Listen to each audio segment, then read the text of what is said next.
Hello students, today we are going to discuss meiosis. Meiosis को discuss करेंगे। पहले आपको इसका कॉन्सेप्ट दे रहा हूँ कि मियोसिस होती क्या है और मियोसिस को हम रिडक्शन डिवीजन क्यों कहते हैं। मियोसिस दरहकीकत एक ऐसी टाइप की डिवीजन है। मियोसिस एक ऐसी डिवीजन है जिसमें क्या होता है कि सेल्स जो होते हैं उसमें क्रोमोसोम्स की नंबर जो है ना वो क्या होती है, रिड्यूस होती है। फॉर एग्ज़ाम्पल, अगर किसी भी सेल में, मैं एग्ज़ाम्पल उठा रहा हूँ, अगर एक सेल में 46 क्रोमोसोम है तो इस सेल से, इस एक सेल से जो है ना 4 सेल बनते हैं। कितने बनते हैं? 4 सेल्स बनते हैं। और जो ये 4 सेल्स बनते हैं इसमें क्रोमोसोम्स की नंबर जो होते हैं अपने अपने पेरेंटिंग सेल्स से जो है ना वो क्या होती है, वो हाफ होती है ना, उसका नंबर जो है ना हाफ होता है। फॉर एग्ज़ाम्पल, अगर इसमें क्रोमोसोम की तादाद 50 है तो इसमें हर एक सेल में इसमें क्रोमोसोम की तादाद 25 होगी। ये क्या थी? ये माइटोसिस के बरखिलाफ थी। माइटोसिस में क्या होता था कि अगर क्रोमोसोम्स की तादाद फॉर एग्ज़ाम्पल किसी भी सेल में 46 है, कोई भी एग्ज़ाम्पल ले रहा हूँ मैं, तो इसमें से जो भी 2 सेल्स बनेंगे उस दोनों सेल्स में क्रोमोसोम्स की तादाद 46 ही रहेगी। मगर मियोसिस में ये नहीं होता। क्रोमोसोम्स की तादाद जो है ना वो रिड्यूस होती है। मियोसिस में क्या होता है? मियोसिस 2 पार्ट्स में डिवाइड होती है। पहले ये होती है मियोसिस 1। क्या कहते हैं इसे? Meiosis meiosis 1, meiosis 1।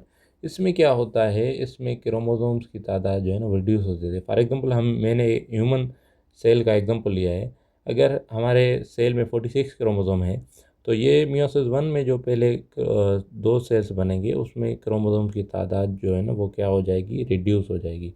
32 क्रोमोसोम्स एक में चले जाएंगे, 32 दूसरे में। अब मियोसिस में क्या होता है कि एक सेल में से 4 सेल्स बनते हैं। तो इसमें लाजम ये बात है कि इसमें मियोसिस जो है ना वो 2 भी परफॉर्म होगी। तो मियोसिस 2 में क्या होता है कि वो क्रोमोसोम्स का तादाद जो है ना वो सेम ही रहता है, 32 ही। 32 32 सॉरी 23 23। अब यहाँ पर आपने देखा कि पहले जो एक सेल था उसमें क्रोमोसोम की नंबर क्या थी, 46। उसके बाद जो 4 सेल्स बने, 4 सेल्स बने, उसमें क्रोमोसोम की तादाद क्या थी, 23 ईच। 1 2 3 4 मीन्स एक सेल से 4 सेल बने और उनमें क्रोमोसोम की तादाद क्या हो गई, रिड्यूस हो गई। मगर माइटोसिस में ये नहीं होता। माइटोसिस में क्या होता है, अगर क्रोमोसोम की तादाद 46 है उसके पेरेंटिंग सेल में, तो उसके डॉटर सेल्स में भी ये क्रोमोसोम की तादाद सेम ही रहती है। एक सेल से 2 सेल्स बनते हैं तो उसमें क्रोमोसोम की तादाद सेम रहती है। तो ये आज ये कॉन्सेप्ट समझने की कोशिश करें कि मियोसिस में ये फिनोमेना कैसे परफॉर्म होती है। तो इसको समझने के लिए हम पहले मियोसिस को स्टडी करते हैं कि मियोसिस है क्या। मियोसिस एक ऐसी सेल डिवीजन की टाइप होती है जिसमें एक सेल में से 4 सेल्स बनते हैं और ईच सेल जो है ना वो डिवाइड हो जाता है 4 सेल्स में। और इसमें क्या हो जाता है, क्रोमोसोम की तादाद जो होती है वो क्या हो जाती है, हाफ हो जाती है। अब इसके जो है ना वो ये ग्राफिकल रिप्रेजेंटेशन है। इसके बाद जो है ना इसके इवेंट्स हैं। मियोसिस को डिवाइड किया गया है 2 इवेंट्स में। पहले इवेंट्स को कहते हैं मियोसिस 1 या first mitotic division, first nuclear division, और दूसरे को कहते हैं मियोसिस 2 या सेकंड माइटोटिक डिवीजन। पहले डिवीजन में क्या होता है, फर्स्ट मियोटिक डिवीजन में इसको हम क्या कहते हैं, रिडक्शन डिवीजन भी नाम देते हैं इसको। क्या? Reduction division. रिडक्शन डिवीजन इस वजह से क्योंकि इसमें क्रोमोसोम की तादाद जो है ना वो रिड्यूस हो जाती हैं, जो कि मैंने आपको पहले ही बताया। पहले देखो 46 हैं तो इससे क्या हो जाएगा, 23 हो जाएंगे, 23 के 2 पेयर बन जाएंगे। अब इसकी भी मियोसिस 1 की भी अब क्या है, अब इसके भी फेजेस होते हैं। जैसे हम कहते हैं प्रोफेज 1, मेटाफेज 1, एनाफेज 1, टीलोफेज 1। जैसे कि हम माइटोसिस में पढ़ कर आए हैं कि माइटोसिस के फेज होते हैं प्रोफेज, मेटाफेज, एनाफेज, टीलोफेज। ऐसे ही मियोसिस 1 के भी फेज होंगे, मियोसिस 2 के भी फेज होंगे। मगर इस मियोसिस में हमें समझने की जो बात है वो क्या है, इसका इम्पॉर्टेंट होता है प्रोफेज 1। इसका मोस्टली इम्पॉर्टेंट, जिसे प्रोफेज समझ में आ गया उसको सारी की सारी मियोसिस समझ में आ जाएगी। प्रोफेज 1 इसमें इम्पॉर्टेंट टरीन फेज होता है। अब प्रोफेज 1 में होता क्या है कि प्रोफेज 1 को हमने फर्दर डिवाइड किया है 5 जो है ना फेजेस में। एक का नाम है leptotene, zygotene, pachytene, diplotene and diakinesis. Leptotene में क्या होता है कि लेप्टोटीन में क्या होता है कि ड्यूरिंग दिस सब स्टेज, अब स्टेज में क्या होगा, क्रोमेटिन जो नेटवर्क पाया जाता है वो break into a specific number of long chain thread like structure. ठीक है, क्रोमेटिन जो है ना वो क्रोमेटिन एक स्ट्रक्चर ऐसा बनाएंगी जिसे हम क्या कहते हैं, क्रोमोसोम्स कहते हैं। ये पहला फेज़ होता है कि लेप्टोटिन वाले फेज़ में क्रोमेटिन अपना स्ट्रक्चर चेंज कर कर प्रॉपर क्रोमोसोम्स के अपीयर जो है ना वो आना शुरू हो जाते हैं। Each thread has two morphologically similar leptotene in each cell called homologous structure. ये लेप्टोटिन एक स्ट्रक्चर को कहते हैं जिसे हम क्या कहते हैं, होमोलॉगस क्रोमोसोम। क्या कहते हैं, होमोलॉगस क्रोमोसोम्स। ये एक ऐसा स्ट्रक्चर बना देंगी। उसके बाद जाता है जाइगोटीन में क्या होता है, during this sub stage the homologous जो सिमिलर स्ट्रक्चर थे, सिमिलर क्रोमोसोम, ये अब ये लिख रहा है। पहले इसने लिखा था लेप्टिन, अब ये लेप्टिन को क्या कह रहा है, होमोलॉगस सिमिलर स्ट्रक्चर क्रोमोसोम्स। अब इस फेज में क्या कहेंगे, come from mother by ovum, father bye sperm. ये दोनों होमोलॉगस क्रोमोसोम, एक हमें मदर से मिलता है, एक फादर से मिलता है। ये अट्रैक्ट करते हैं एक दूसरे को, आपस करीब आते जाते हैं। करीब आने के बाद क्या बनाते हैं, पेयर बनाते हैं। अब ये आपको बात याद रखने की ज़रूरत है कि जाइगोटीन स्टेज पर फिनोमेना होती है जब ये पेयर होते हैं, आपस नज़दीक आते हैं, तो इस फिनोमेना को हम क्या कहते हैं, साइनेप्सिस। और जब जब ये ऐसे पेयर लाइक स्ट्रक्चर बनाते हैं, ये जब ये ऐसे नज़दीक आ जाएंगे आपस में, कुछ ऐसे स्ट्रक्चर बनाते हैं, तो हम इनको क्या कहते हैं, बायवेलेंट। क्या कहते हैं, बायवेलेंट या टेट्राड फॉर्मेशन भी कहते हैं। इस स्ट्रक्चर को साइनेप्सिस भी कहते हैं, होमोलॉगस क्रोमोसोम जब आपस में नज़दीक आते हैं। उसके बाद क्या होता है, उसके बाद स्ट्रक्चर, इसके बाद जो है ना फेज आता है पेकाइटिन का। किसका आता है, पेकाइटिन। पेकाइटिन में क्या होता है, साइनेप्टिक फोर्स, ये जो साइनेप्सिस हुई थी, attraction between each bivalent decrease. अब बायोवेलेंट के बीच में जो अट्रैक्शन है वो डिक्रीज हो जाती है। क्रोमोसोम अनकॉयल एंड सेपरेट, क्रोमोसोम जो है ना वो अनकॉयल और सेपरेट होना शुरू हो जाते हैं। Separation is how ever incomplete. ये क्रोमोसोम जो है ना वो कम्प्लीटली सेपरेट नहीं होते अभी तक। Paired chromosome are contact with each other at one or more point. अभी ये जो क्रोमोसोम्स हैं ये आपस में सेपरेट तो हैं, मगर एक या दो पॉइंट्स पर अभी भी अटैच्ड हैं। एक या दो पॉइंट्स पर अभी भी जो है ना वो क्या हैं, अटैच्ड हैं। इन अटैच्ड पॉइंट को हम क्या कहते हैं, इन अटैच्ड पॉइंट को हम क्या कहते हैं, क्याज़मेटा। ये याद करने की बात है कि ये जो अटैच्ड पॉइंट होती है, अभी सारे के सारे जो है ना जुदा नहीं हो गए, कुछ जगहों पर ये अटैच्ड हैं। इस अटैच्ड पॉइंट को हम क्या कहते हैं, chiasmata. Each homologous chromosome split हो जाता है longitudinally except in the centromere region. अब सेंट्रोमियर रीजन के अलावा सारे के सारे होमोलॉगस क्रोमोसोम जो है ना वो लॉन्गिट्यूडनली स्प्लिट हो जाते हैं। Now each bivalent is composed of 4 chromatid. ये ईच बाइवेलेंट जो है ना वो कंपोज हो जाता है 4 क्रोमेटिड्स को, जिसे हम बाइवेलेंट या टेट्राड फॉर्मेशन भी कहते हैं। क्या कहते हैं, बाइवेलेंट या टेट्राड। बाय का मतलब जो है दो, टेट्राड का मतलब है जिसमें 4 आर्म हो, एक आर्म, दो आर्म, तीन आर्म, चार आर्म, इसे हम क्या कहते हैं, टेट्राड फॉर्मेशन।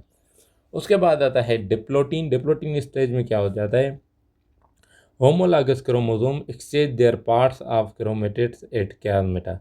ये जो होमोलॉगस क्रोमोसोम्स हैं, क्योंकि इसमें जेनेटिक वेरिएशंस के लिए ये रेस्पॉन्सिबल होते हैं, तो ये क्या करते हैं, कुछ अपना हिस्सा जो है ना, कुछ अपनी जीन्स जो है ना वो क्या करते हैं, आपस में एक्सचेंज करते हैं। आपस में क्या करते हैं, एक्सचेंज करते हैं। आपस में क्या करते हैं, एक्सचेंज करते हैं। जिन पॉइंट्स पर एक्सचेंज करते हैं उन पॉइंट्स को हम क्या कहते हैं, क्याज़मेटा।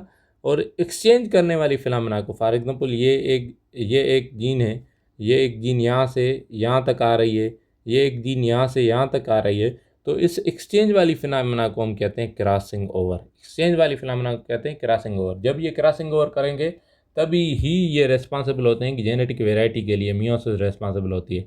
आप अपने वालिदैन से मुख्तलिफ इसलिए हैं क्योंकि आप में आपके क्रोमोसोम्स में मियोसिस के दौरान जो है ना वो क्रॉसिंग ओवर होती है। क्रॉसिंग ओवर में जो है ना कैरेक्टरिस्टिक्स में वैरायटी, तब्दीली आ जाती है। उसके बाद हमारे पास आता है डायकाइनेसिस, प्रोफेज 1 का जो है ना लास्ट पार्ट है। डायकाइनेसिस में क्या होता है कि ड्यूरिंग दिस सब स्टेज, अब ड्यूरिंग दिस सब स्टेज क्या होगा, nuclear and nuclear membrane are disappeared, ये न्यूक्लियर मेम्ब्रेन क्या हो जाती है, डिसअपियर हो जाती है। Mitotic apparatus spindle is completed, ये बनना जो है ना वो कंप्लीटेड स्टार्ट हो जाएगा। Chiasmata moves from centromere toward the end of the chromosome like a zipper। अब chiasmata जो जहाँ पर ये क्रोमोसोम जो है ना वो ज्वाइंट हुए थे, अब आपस में जो है ना वो क्या हो जाएंगे, स्प्लिट अपार्ट हो जाएंगे, जिप लाइक स्ट्रक्चर बनाते हैं। अब इसको ही हम, ये सारे के सारे स्टेजेस को हम ग्राफिकल रिप्रेजेंटेशन की मदद से देखने की कोशिश करते हैं। यहाँ पर देखो कि प्रोफेज़ 1, ये पूरा पूरा का रीजन प्रोफेज़ 1 को डिफाइन कर रहा है। प्रोफेज़ 1 में क्या हो रहा है, न्यूक्लियर मेम्ब्रेन डिसइंटीग्रेट हो रही है। उसके अलावा यहाँ पर ये क्या हो रहा है कि हमारे टेट्राड और बाइवेलेंट फार्मेशन हो रही है। बाइवेलेंट फार्मेशन के बाद ये जो है ना क्रोमेटिल, ये जो है ना क्रॉसिंग ओवर भी हो रही है। क्रॉसिंग ओवर का मतलब ये न्यूक्लियर मटेरियल जो है ना वो कुछ एक्सचेंज कर रहे हैं। जब न्यूक्लियर मटेरियल एक्सचेंज करेंगे तो यही मटेरियल जो है ना वो रेस्पॉन्सिबल होता है हमारी जेनेटिक मटेरियल की एक्सचेंज, और उसके मतलब जेनेटिक वेराइटी के लिए रेस्पॉन्सिबल होता है। अब जब हम बात करेंगे प्रोफेज़ 1 के फेजेस कंप्लीट हो गए, तो प्रोफेज़ 1 के बाद जो है ना वो क्या हो जाता है, मेटाफेज़ 1 की बात आता है। अब यहाँ पर आपको याद रखने की बात ज़रूरी है कि मेटाफेज़ की स्टेज पर होमोलॉगस क्रोमोसोम्स एक एक दूसरे के जो है ना वो क्या आ जाते हैं, इक्वेटोरियल लाइन प्लेन में आ जाते हैं। जब मैं बात कर रहा हूँ मेटाफेज़ की, तो मेटाफेज़ में क्या आते हैं, होमोलॉगस क्रोमोसोम, ये जो होमोलॉगस क्रोमोसोम्स हैं ये मेटाफेज़ लाइन पर आ जाएंगे। किस लाइन पर आ जाएंगे, मेटाफेज़ लाइन पर। यहाँ पर देखो इसमें क्रॉसिंग ओवर हुई हुई है। अब ये बीच में आ जाएंगे होमोलॉगस क्रोमोसोम।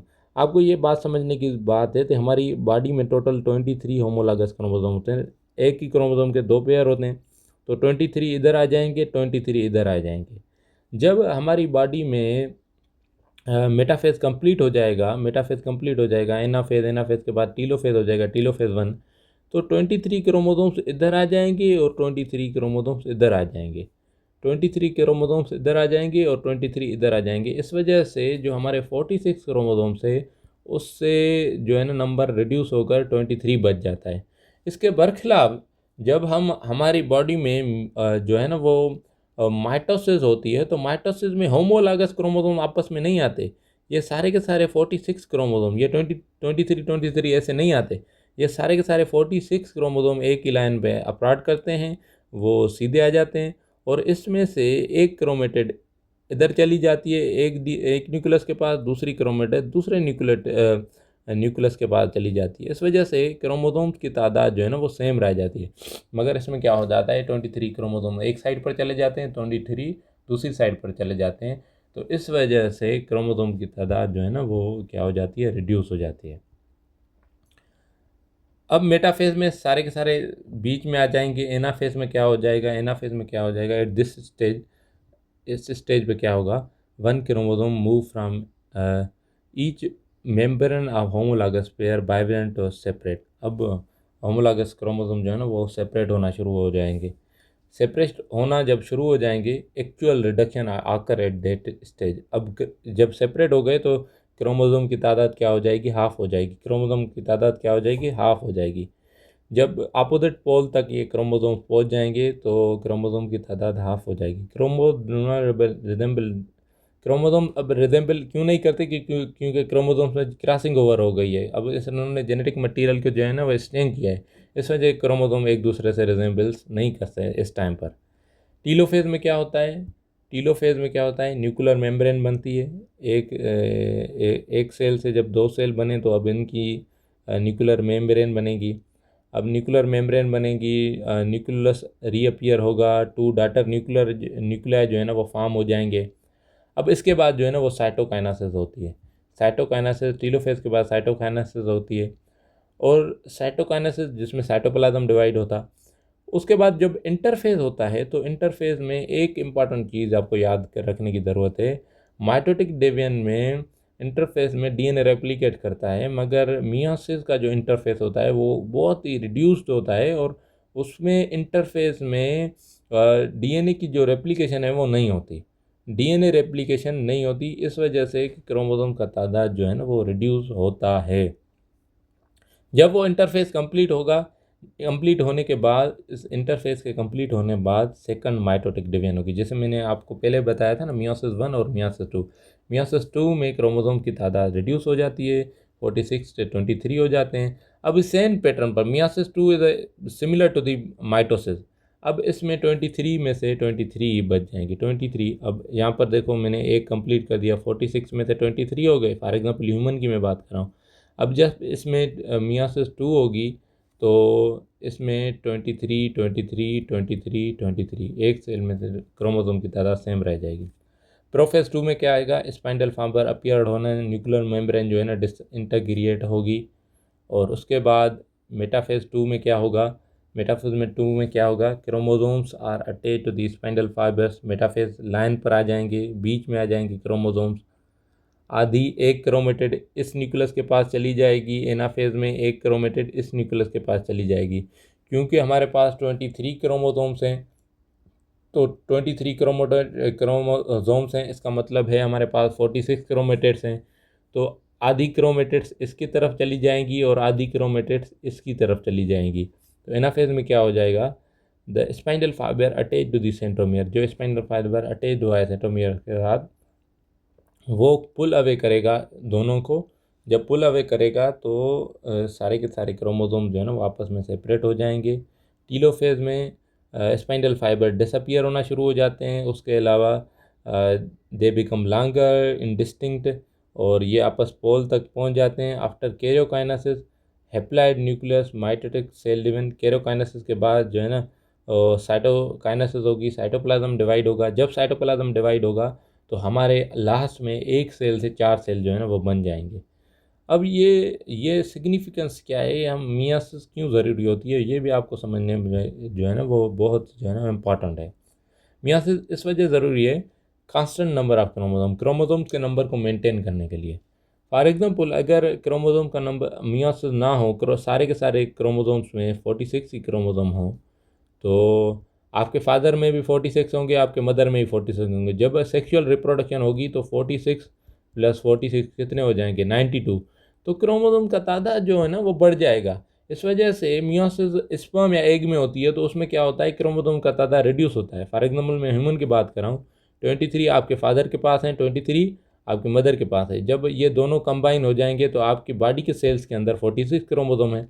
तो रिडक्शन डिवीजन इस वजह से इम्पॉर्टेंट है कि क्रोमोसोम की तादाद को मेंटेन करने के लिए। और दूसरा है जेनेटिक वेरिएशन। अगर क्रॉसिंग ओवर ना हो तो सारे के सारे ऑर्गेनिज्म ना अपने वालदेन की तरह नज़र आना शुरू हो जाएं। क्रॉसिंग ओवर होती है तो उसमें जेनेटिक वेराइटी होती है। एक क्रोमोसोम दूसरी क्रोमोसोम से क्या करता है, अपने जो भी कैरेक्टरिस्टिक्स है वो एक्सचेंज करता है। जब कैरेक्टरिस्टिक्स एक्सचेंज करता है तो उसमें क्या आ जाती है, जेनेटिक वेरिएशन भी आ जाती है। मियोटिक मियोटिक एरर्स, अगर किसी भी मियोटिक एरर्स ऐसी चीज़ को कहते हैं, कभी कभार जो होते हैं वो क्रोमोसोम सेपरेट नहीं हो पाते हैं एक दूसरे से। इस वजह से एक एरर्स आती है। इन एरर्स की फिनोमेना को हम क्या कहते हैं, नॉन डिस्ट्रक्शन कहते हैं। जिसमें क्या होता है कि एबनॉर्मल नंबर ऑफ क्रोमोसोम्स, एक सेल में एबनॉर्मल नंबर ऑफ क्रोमोसोम्स आ जाते हैं। कभी कभार एक एक सेल में क्रोमोसोम एक्स्ट्रा आ जाता है। फॉर एग्जांपल, कभी कभार अगर हमारा नॉर्मल नंबर पर क्रोमोसोम क्या होते हैं, 46 होते हैं, तो एक एक्स्ट्रा आ जाएगा। कितने आ जाएंगे, 46 प्लस 1, एक एक्स्ट्रा आ जाए 47। कभी कभार जो है ना वो -1 आ जाता है। फॉर एग्जाम्पल 46 -1, तो एक कम आ जाता है। इस एरर्स को हम क्या कहते हैं, मियोटिक एरर्स कहते हैं। मियोटिक एरर्स का मतलब है जब भी मियोसिस के दौरान क्रोमोसोम आपस में सेपरेट ना हो पाए और इसकी वजह से क्रोमोसोम की तादाद में जो है ना वो कमी आ जाए, तो इसे हम क्या कहते हैं, मियोटिक एरर कहते हैं। तो आज हमारा ये चैप्टर कंप्लीट हुआ है, जिसमें हमने सेल साइकिल में सारे के सारे टॉपिक्स कवर कर लिए। हमारी पूरी की पूरी प्लेलिस्ट आप जो है ना वो देख लें, जिसमें आपको इस चैप्टर के कंप्लीट नोट्स जो है ना वो मिल जाएंगे। बहुत शुक्रिया।